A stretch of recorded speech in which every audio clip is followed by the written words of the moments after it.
I've never been superstitious. Ghost stories, creepy urban legends, they've always been entertaining, but nothing more than that. That was until my freshman year at college. Until I moved into dorm 13C. My roommate, Nathan, was quiet. Too quiet. At first, I chalked it up to the stress of college life. He'd sit at his desk for hours, staring at his laptop, his face illuminated by the dim glow of the screen. Sometimes, I'd catch him murmuring to himself, but I figured everyone had their quirks. It wasn't until the third week that things started to feel off. One night, I woke up to the sound of whispers. I turned over and saw Nathan sitting on the edge of his bed, facing the wall. He wasn't using his usual low murmur. He was full-on whispering, his voice hoarse and frantic. "Nathan?" I called out, my voice cracking. He froze mid-sentence. Slowly, he turned to face me, his eyes wide and unblinking. "Don't talk to it," he said, his voice barely audible. Then he lay back down, pulled the blanket over his head, and didn't move again that night. The next morning, he acted like nothing had happened. I wanted to ask him about it, but the whole thing felt too weird to bring up. Besides, I had other things on my mind. Midterms, homesickness, trying to fit in. The usual college stuff. But the weirdness didn't stop. Every night, Nathan would whisper to the wall. Sometimes I couldn't understand the words. Other times, I'd catch phrases like, "Not now," or "Leave him alone." One night, I swear I heard him say my name. I started sleeping with earbuds in. But even then, I couldn't shake the feeling of being watched. And it wasn't just at night. I'd catch movement out of the corner of my eye, only to find nothing there. My textbooks would be out of place, my desk chair turned slightly, even though I was certain I'd left it pushed in. The turning point came one night when Nathan wasn't in the room. He'd mentioned something about a study group and left around 9 p.m. I decided to use the rare alone time to catch up on some studying. I was sitting at my desk, reading over my notes, when I felt it, a presence. The air grew heavy, pressing against my chest like a weight. I turned slowly and froze. There was a shadow on the wall, but it wasn't mine.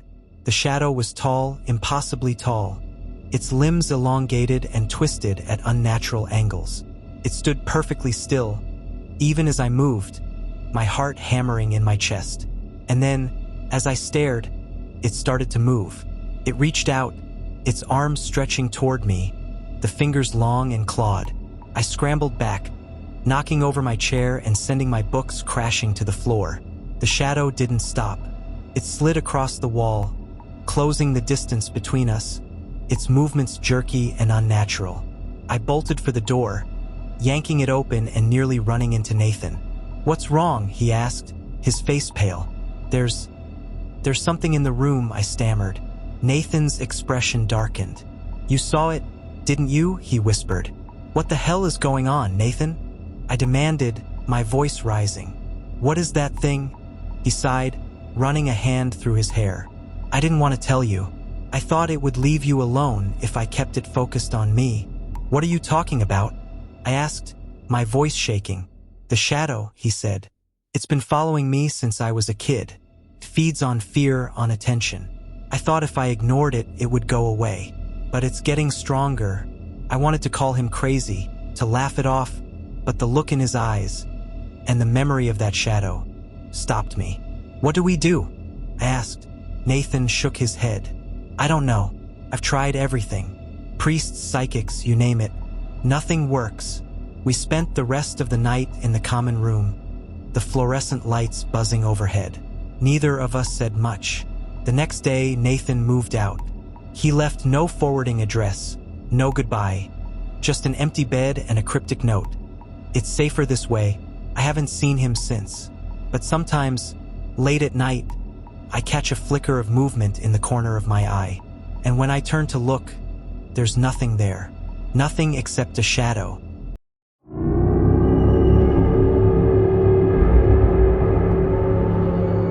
I never believed in the supernatural, not until my final semester at college. I thought I was just another overworked student trying to survive finals week. But what happened that night, what I saw, still keeps me awake. It started on a Wednesday. A few days before my organic chemistry final, I was pulling an all-nighter in the library, a place I practically lived in that week. The university's library was massive, a labyrinth of bookshelves, dimly lit corridors, and eerie silence after midnight. Most students avoided the third floor, claiming it was haunted, but I didn't have the luxury of superstition. I needed the solitude. Around 2 a.m., I realized I'd been hearing something faint for the past hour, a soft, rhythmic tapping. At first, I dismissed it as my own nerves or maybe someone tapping their pen in a far-off corner. But when I paused to listen more closely, the sound was unmistakable. It was coming from the end of the aisle I was in. Tap, tap, tap. "Hello!" I called out, my voice cracking. No one answered. I walked toward the sound, my footsteps echoing on the linoleum floor. The tapping grew louder as I approached the back wall of the floor, where older, dust-covered books sat forgotten. The sound stopped abruptly as I rounded the corner. The aisle was empty. I exhaled shakily and shook it off as sleep deprivation. But as I turned to go back to my table, a single book fell off the shelf behind me with a dull thud. It wasn't just any book. It was an old, leather-bound journal with no title. Curious, and admittedly unnerved, I opened it. The handwriting inside was jagged and uneven, as if written in haste or panic. The entries were short, dated back to the 1970s, and described a student named Emily who had also been preparing for her final exams. Her entries started normal. Complaints about her professors, worries about grades, but soon, they turned darker.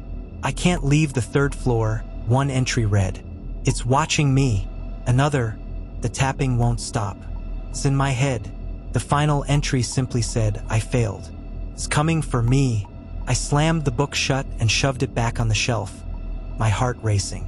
It was just a prank, I told myself. Some elaborate joke to scare students who dared to study up here. Still, I decided I'd had enough and gathered my things to leave. As I headed toward the elevator, the lights flickered.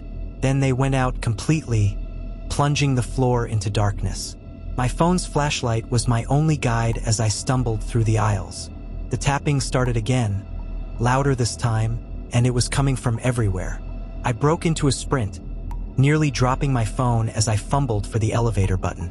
When the doors opened, I threw myself inside and hit the first floor button.